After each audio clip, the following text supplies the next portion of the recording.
নবী মুসা আলাইহিস সালাম একদিন এমনই একটা জনসমাবেশে বা খুতবায় বক্তব্য দিচ্ছিলেন।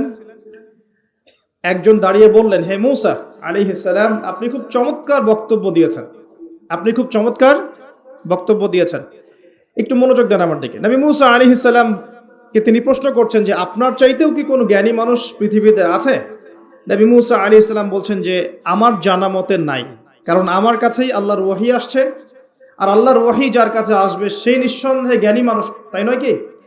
আল্লাহর ওহীর চাইতে কি জ্ঞানের কোনো বিকল্প উচ্চতর কোনো উৎস আছে নাকি? কোরআন এবং সুন্নাহ এর বাইরে কি জ্ঞানের এর চেয়েও বড় কোনো উৎস আছে নাকি? আছে? কোরআন এবং সুন্নাহ মিলে ইসলাম, আর ইসলাম একটা কমপ্লিট কোড অফ লাইফ, পরিপূর্ণতা আছে এখানে। এটাকে হক বলা হয়, সত্য বলা হয়। আর আল্লাহ পাক সূরা কাহফের 29 নম্বর আয়াতে বলেছেন, ওয়াকুলিল হাক্কু মির রাব্বিকুম, হক বা সত্য সেটাই যেটা তোমার রবের পক্ষ থেকে কি হয়? নাজিল হয়। তাহলে হক বা সত্য কোনটা?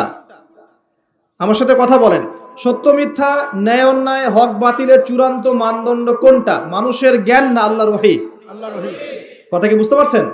তো মুসা আলাইহিস সালাম বলছেন আমার কাছে তো আল্লাহর পক্ষ থেকে ওহী আসে, তার মানে তিনিই সবচেয়ে জ্ঞানী মানুষ হবেন, স্বাভাবিক, তাই নয় কি? এত বড় একজন জলিল এবং কাদের নবী, আল্লাহ পাক তাকে বলছেন না, তুমি সবচেয়ে জ্ঞানী মানুষ নও। তিনি প্রশ্ন করছেন তাহলে কে সেই জ্ঞানী মানুষ? তিনি অস্থির হয়ে যাচ্ছেন। আল্লাহ, আমি তার সাথে দেখা করতে চাই, I want to meet him, আমি তার সাথে দেখা করতে চাই। সে কোথায়? প্রয়োজনে তার সাথে দেখা করতে যদি আমাকে যুগ যুগ ধরে চলতে হয়, রাস্তায় হাঁটতে হয়, তাও হাঁটবো। কথা বুঝতে পারছেন? আল্লাহ পাক বললেন ঠিক আছে, মাজমাউল বাহরাইন, দুই সাগরের মিলন স্থল বলে একটা কথা আছে। মাজমাউল বাহরাইন, দুই সমুদ্র যেখানে মিলে গেছে, সেখানে তুমি আমার ওই বান্দাকে পাবে। তার নাম হচ্ছে খিদির। কি নাম? খিদির। খিদির মানে হচ্ছে শ্যামল বা সবুজ। একটা বর্ণনা এসেছে, খিদির আলাইহিস সালাম যেখানে বসতেন সেই জায়গাটা সবুজ হয়ে যেত। এখন এই ব্যাখ্যাটা বাহ্যিকভাবে হতে পারে, এটা এটা ইন্টারপ্রিটেশনও করা যেতে পারে। আল্লাহ ভালো জানেন কোনটা ব্যাখ্যা সঠিক। বাহ্যিকভাবেই সব সবুজ হয়ে যেত, নাকি তার জ্ঞানের আলোতে অজ্ঞতা দূর হয়ে সব সবুজ হতো, আল্লাহ ভালো জানেন। তো ব্যাখ্যার একটা সুযোগ আছে। তো তিনি সেখানে গেলেন, তার সাথে একজন সঙ্গীকে নিয়েছেন, তার নাম হচ্ছে ইউশা বিন নুন, একজন যুবক, তরুণ যুবক। তারা দুজন পথ চলছেন। চলতে চলতে চলতে চলতে তারা একটা জায়গায় গিয়ে পথটা ভুল করলেন। একটা জায়গার কথা বলে দেয়া ছিল, এই জায়গায় গেলে তোমার থলির মধ্যে যে মাছ আছে, মাছ, মৃত একটা মাছ, এটা জীবিত হয়ে সমুদ্রে লাফ দিবে। যখনই লাফ দিবে ওই জায়গায় তুমি তাকে পাবে। কাকে পাবে? খিদির আলাইহিস সালামকে। তো তিনি সেখান থেকে একটু দূরে চলে গিয়েছিলেন, পথ ভুল করলেন। যেই পথ ভুল করলেন তিনি ক্লান্ত হয়ে গেলেন, ক্লান্ত হয়ে বসে পড়লেন এবং সেই সাথীকে বলছেন, খাবার কিছু আছে, নাস্তা কিছু আছে, নিয়ে আসো। এখান থেকে আমি একটা দলিল দিই আপনাকে ছোট্ট করে। সবার মাথায় সবকিছু আসবে না, আর আমি যে ব্যাখ্যাটা দিচ্ছি এটা সঠিক হলে আল্লাহর পক্ষ থেকে, ভুল হলে আমার পক্ষ থেকে। যদি মনে হয় আপনার কাছে এটা সঠিক, তাহলে আপনি গ্রহণ করবেন। যদি আপনার কাছে মনে হয় যে না, ভুল, তখন ছেড়ে দিয়েন, কোনো সমস্যা নেই। আমি আমার মত গ্রহণ করতে কাউকে কখনোই এনফোর্স করি না। তো যখন তিনি ক্লান্ত হয়ে পড়েছেন তখন তিনি পথ ভুল করেছিলেন। আমি ফিল করছি জিনিসটা এইভাবে যে জীবনে চলার পথে আমাদের গন্তব্য যদি ঠিক না থাকে তাহলে আমরা খুব সহজেই ক্লান্ত হয়ে পড়বো। আর আমার কথা কি বুঝতে পারছেন? জীবনে চলার পথে আমাদের গন্তব্য যদি ঠিক না হয় আমরা খুব সহজেই ক্লান্ত হয়ে পড়ব। আমাদের গন্তব্য কি? এই গন্তব্য যদি ঠিক না থাকে, যাদের গন্তব্য দুনিয়া, যাদের গন্তব্য বাড়ি গাড়ি, স্ট্যাটাস, প্রতিপত্তি, পলিটিক্যাল পাওয়ার, যাদের গন্তব্য হচ্ছে জাস্ট দুনিয়ার মোহ, তারা খুব সহজেই ক্লান্ত হয়ে পড়বে। কিন্তু আল্লাহর পথে যারা পথযাত্রী, যাদের গন্তব্য জান্নাত, তারা কখনো ক্লান্ত হয় না। কখনো ক্লান্ত হয় না। দেখবেন শেষ বয়সে বৃদ্ধ হয়ে গেছে আলেম, বৃদ্ধ হয়ে গেছেন মুহাদ্দিস, মুফাসসির, এখনো দেখবেন যে সিংহের মতো বক্তব্য দিচ্ছে, দেখেন না? তো এই বিষয়টা আমি ফিল করেছি আর কি। সামনে যাই। তো তিনি তাকে পেলেন, যখন রাস্তা ভুল করেছেন তখন তার স্মরণ হচ্ছে, আরে মাছ তো নাই, মাছ কোথায় গেল? তখন ইউশা বিন নুন বলছেন, মাছ তো আগেই লাফ দিয়ে নদীতে সমুদ্রে চলে গেছে। তখন তিনি বলছেন, ওইটাই তো সেই জায়গা ছিল যেখানে তাকে পাওয়া যাবে, চলো। আবার তিনি ব্যাক করে সঠিক জায়গায় আসলেন। এবার তার গায়ে অনেক শক্তি। সঠিক জায়গায় এসে দেখলেন, হ্যাঁ, একটা পাথরের উপরে, সাখরা বলে, পাথর খণ্ড, এর উপরে খিদির আলাইহিস সালাম বসে আছেন। কে বসে আছেন? খিদির আলাইহিস সালাম। এবং তিনি তাকে সালাম দিলেন, আসসালামু আলাইকুম ওয়া রাহমাতুল্লাহ। তো খিদির আলাইহিস সালাম বলছেন, ওয়ালাইকুম আসসালাম ওয়া রাহমাতুল্লাহ। এই জনমানব শূন্য জায়গায় সালাম কোত্থেকে আসলো? তখন মূসা আলাইহিস সালাম বলছেন যে আমি মূসা। আমি কে? মূসা। খিদর আলাইহিস সালাম বলছেন তুমি কি বনু ইসরাইলের মূসা? তুমি কি বনু ইসরাইলের মূসা?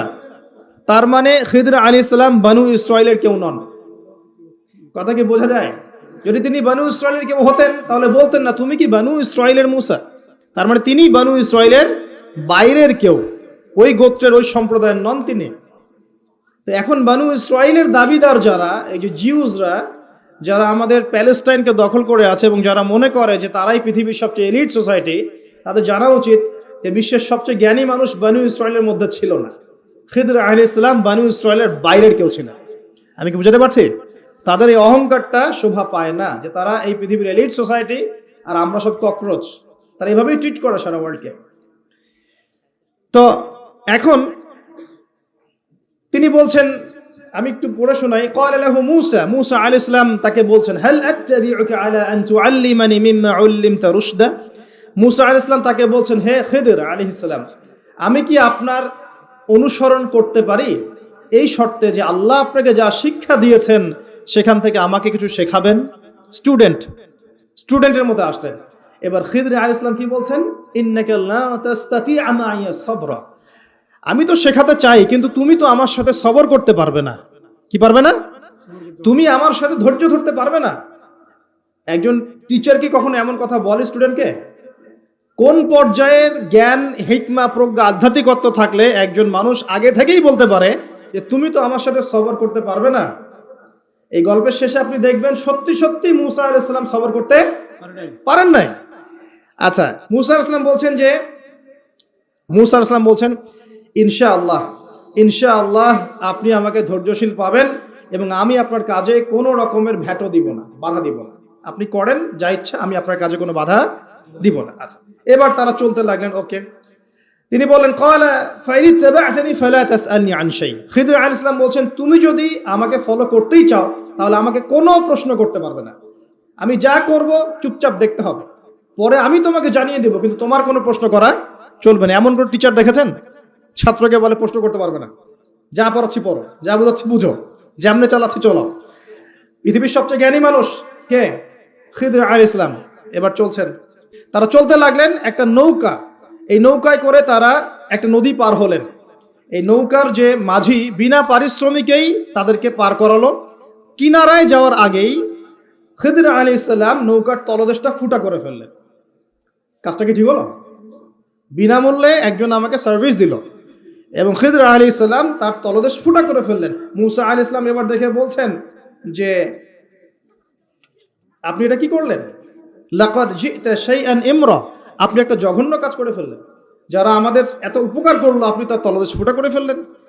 এবার খিদর আলাইহিস সালাম বলছেন আমি তো বলেছিলাম, আলাম আকুল লাক, আমি তোমাকে কি বলি নাই ইন্নাকা লা তাস্তাতি'আ মা'ইয়া সাবরা, তুমি আমার সাথে সবর করতে পারবে না।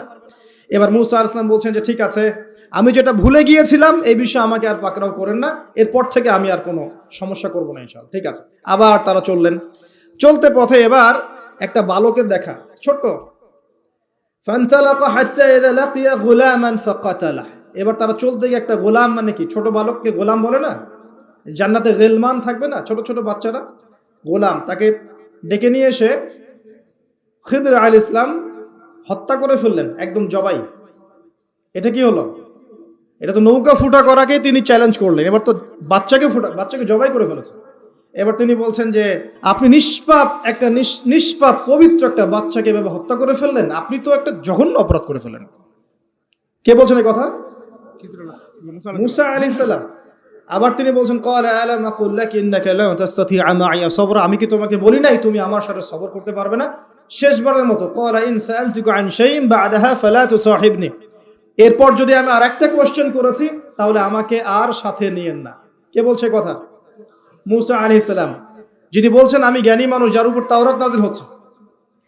এবার ফান্তালাকা, তারা চললেন। হাত্তা ইযা আতায়া আহলা ক্বারিয়াতিন ইসতাতআমা আহলাহা ফাআবাউ আন ইউদাইফুহুমা ফাওয়াজাদা ফিহা জিদারান ইউরিদু আন ইয়ানকাদ্দা ফাআকামা ক্বালা লাউ শি'তা লাত্তাখাযতা আলাইহি আজরা। ঘটনা হচ্ছে এই যে তারা এবার চলতে পথে একটা গ্রামে প্রবেশ করলেন।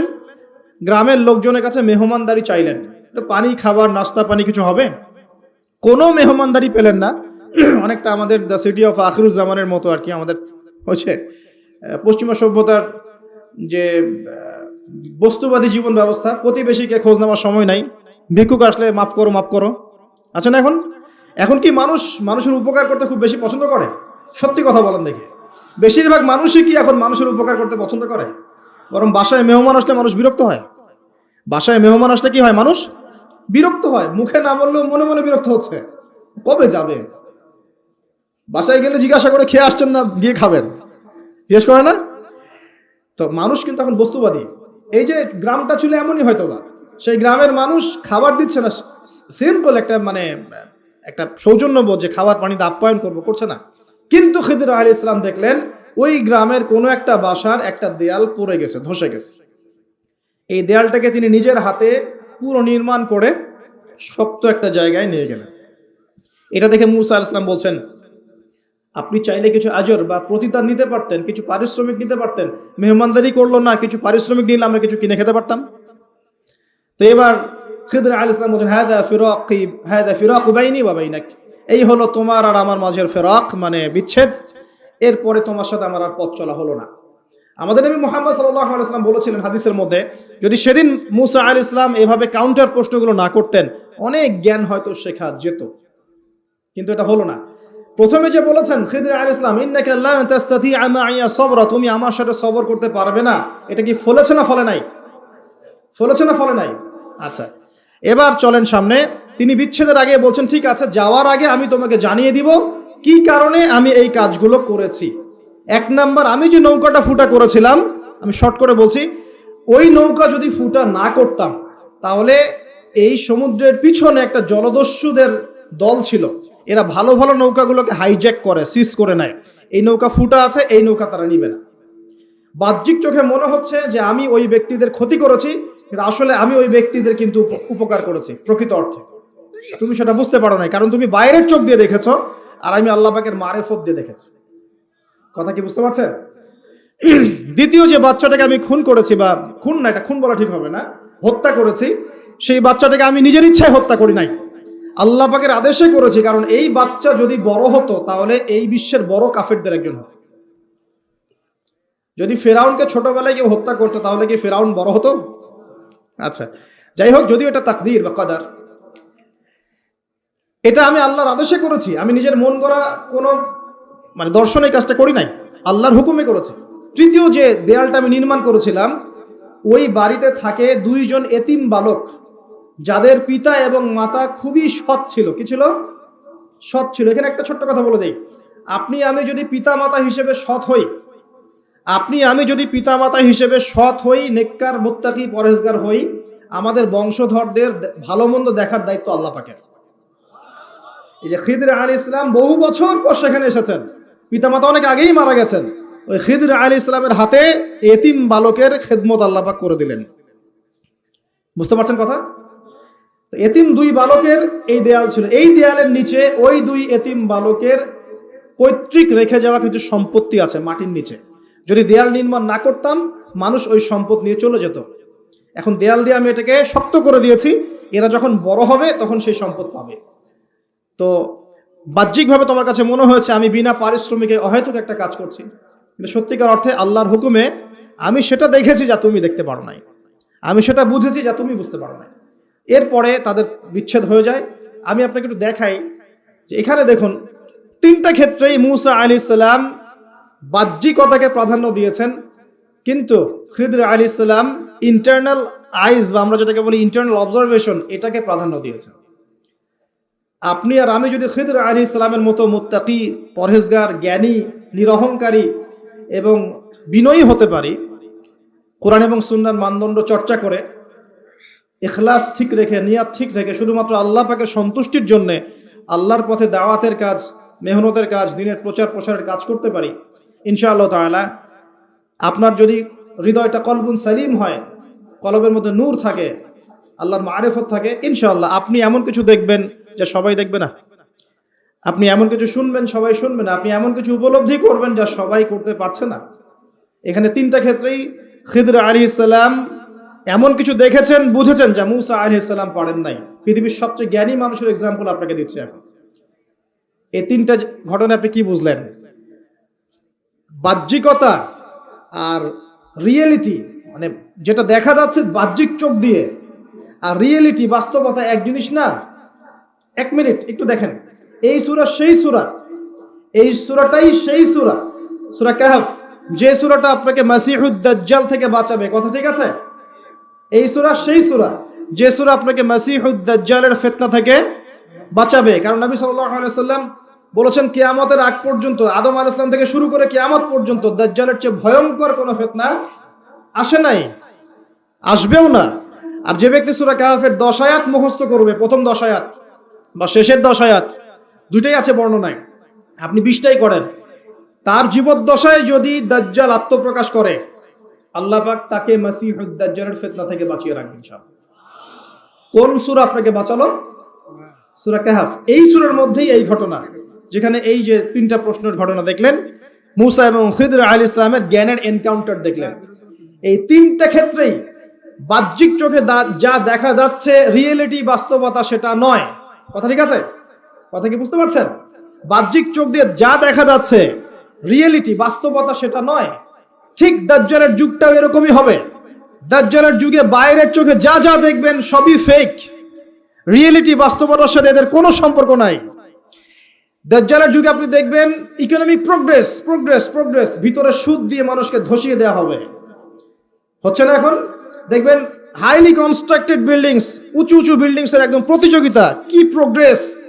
কিন্তু এখানে দেখবেন করাপশন, দুর্নীতি, মানুষের আত্মসাৎ, সম্পদ আত্মসাৎ, এবং নগ্ন পদে রাখাল শ্রেণীর মানুষরা উঁচু উঁচু বিল্ডিং নির্মাণ করছে সুদ দিয়ে এবং দুর্নীতির মাধ্যমে।